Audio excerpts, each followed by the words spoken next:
யோ!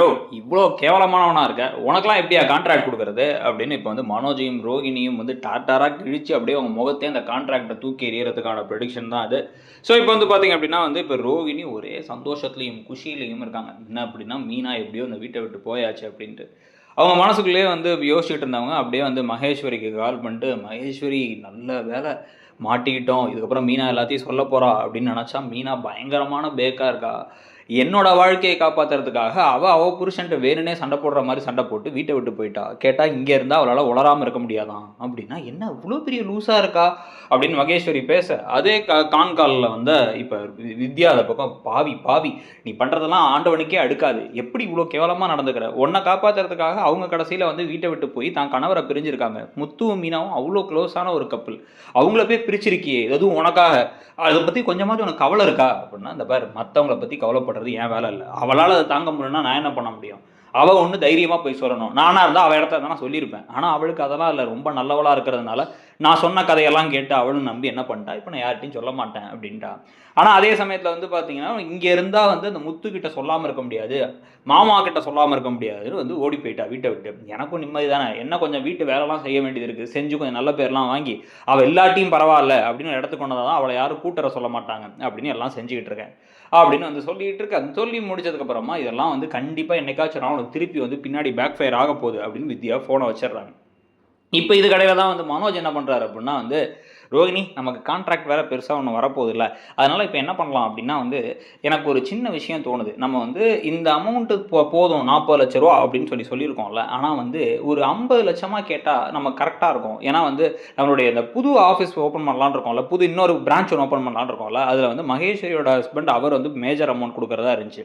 இந்த அமௌண்ட் மட்டும் வந்துச்சுன்னா பாதி பாதி பார்ட்னர் ஆயிரலாம். அங்க வர லாபம் எல்லாமே பாதி பாதி ஆயிடும். ஒரு ரூ. 10,00,000 துண்டு விழுது. அத வச்சு கரெக்ட்டா வந்து அந்த இவங்கள்ட்டயே வாங்கிர்லாம். நம்ம வந்து கொஞ்சம் விலை ஏத்தி சொல்லி பேசி பார்க்கலாமா? அப்டின்னா, இல்ல நமக்கு இப்ப தான் தடவ குடுத்துருக்காங்க மனோஜ். அதுக்குள்ள எப்படி மனோஜ்? அப்படின்னு இவங்க பேசிட்டு இருக்கும் பொழுதே இன்னொரு பக்கம் வந்து பார்த்தீங்க அப்படின்னா வந்து, இப்ப மீனா வந்து வீட்ல உட்காந்து அழுதுட்டு உட்காந்துருக்காங்க. பூவும் கட்ட முடியல. வாழ்க்கையில என்ன பண்றதுன்னே அவங்களுக்கு ஒண்ணும் புரியல. சண்டை போட்டு வந்துட்டோம். இதுல வேற வந்து நமக்கு நடக்கிறது எல்லாமே ஒரு மாரி கவலையா நடந்துகிட்டு இருக்கே அப்படின்னு சொல்லி யோசிச்சுட்டு இருக்கும் பொழுதே வந்து இந்த பக்கம் ரோகிணி தனக்கு தானே ஒரு ஆப்பு வைக்கிற பிளான் ஒண்ண போடுறாங்க. அவங்க என்ன பண்றாங்க அப்படின்னா வந்து, "மனோஜ் எனக்கு இன்னொரு விஷயம் தோணுது. இந்த சிந்தாமணி இருக்காங்கல்ல, இந்த சிந்தாமணி என்ட்ட வந்து ஒரு கேட்டாங்க. அவங்களுக்கு வந்து பூ கட்டுற பிசினஸ் ஆர்டர் குடுத்தா எனக்கு நம்ம கமிஷன்லாம் குடுப்பேன். நம்மள நல்லா கவனிச்சுப்பேன்" அப்படின்னாங்க.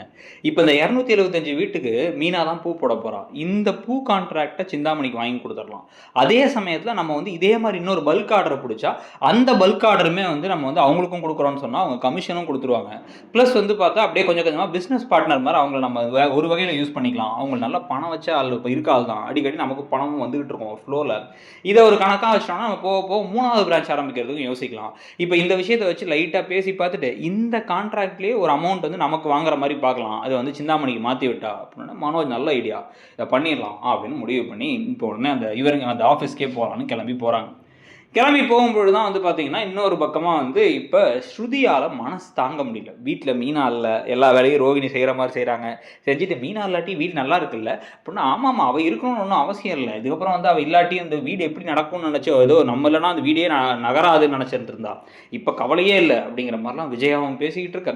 உடனே ரோகிணி இத நல்லா ஏத்தி விடவும் செய்றாங்க. 2, 3 தடவ அவங்க ஏத்தி விட்டு மீனாவ வந்து காயப்படுத்துற மாரியும், மீனா இல்லாதது வந்து ஒண்ணும் தப்பே இல்லங்கிற மாரியும் பேசிக்கிட்டு இருக்க. இது ஸ்ருதிக்கு ரொம்பவே கோவம் வருது. தனியா கூப்பிட்டு ரோகிணி கிட்ட, "ரோகிணி உங்களுக்கு வாழ்க்கை குடுத்ததே இப்ப வந்து ஆன்டி உங்கட்ட சிரிச்சு பேசுறாங்கன்னா, அதுக்கு ஒரே காரணம் அந்த ரூ. 40,00,000 கான்ட்ராக்ட். அத உங்களுக்கு வாங்கி குடுத்தது மீனா. இன்னைக்கு நீங்க மீனாவ பத்தியே தப்பா பேசுறீங்க. அது மட்டும் இல்லாம, இப்ப ஏதோ வந்து இந்த வீட்டு வேலை செய்றத பெருசா வந்து பேசிட்டு இருக்கீங்களே! ஒருவேள மீனா வந்து இந்த ரூ. 40,00,000 கான்ட்ராக்ட் உங்களுக்கு வாங்கி குடுக்காம இந்த வீட்ட விட்டு போயிருந்தா, வேற எதுவுமே நடந்திருக்காது. ஆன்டியே உங்கள புடிச்சு, "இங்க உட்காரு. நீ தான் வேலைய செய்யணும்னு" உங்கள அடிச்சு வேல வாங்கியிருப்பாங்க. என்ட்ட எப்படி வந்திருந்தாங்கன்னா, நான் வால ஒட்ட நறுக்கிடுவேன்னு அவங்களுக்கு தெரியும். ஆனா, உங்களுக்கு இந்த நன்றி கடனே இல்லையே! அப்படிங்கும்போது, "இத பாருங்க ஸ்ருதி, எனக்கு நன்றி கடன் இருக்கணும்னு அவசியம் இல்ல. அவங்க ஒரு வழி சொன்னாங்க. அவ்வளோதான். அத தாண்டி ஒண்ணும் அவங்க கிட்டலாம் நான் ஒண்ணும் நல்லவளா இருக்கணும்னு எனக்கு அவசியம் இல்லையே!" அப்படிங்கிற மாரி வந்து பேசிட்டு, அவங்க வீட்ல அவங்க புருஷனோட சண்டை. அவர் குடிகாரரா இருந்தா நான் என்ன பண்ண முடியும்? போயிட்டாங்க. அத பத்தி நான் ஏன் கவலைப்படணும்? அப்படிங்கிற மாரி வந்து பேச, இந்த விஷயத்த ஆக்சுவலா வந்து பார்த்தா, கால்ல ஸ்ருதி வந்து போட்டு வச்சுட்டு மீனாவ கேட்க வச்சிருக்காங்க. இது ரோகிணிக்கு தெரியல. மீனாவுக்கு வந்து பார்த்தீங்க அப்படின்னா, மீனாவுக்கு ஒரு பெரிய ஷாக் ஆயிடுது. என்ன இப்படி பேசுறாங்க அப்படின்ட்டு. கேட்டீங்களா? நீங்க போனதுலேருந்து அவங்க ரொம்ப சந்தோஷமா இருக்காங்க. வீட்ல வந்து நீங்க திருப்பி இந்த வீட்டுக்கு வரக்கூடாதுங்கிறதுக்கு எல்லாத்தையும் பண்ண ஆரம்பிக்கிறாங்க.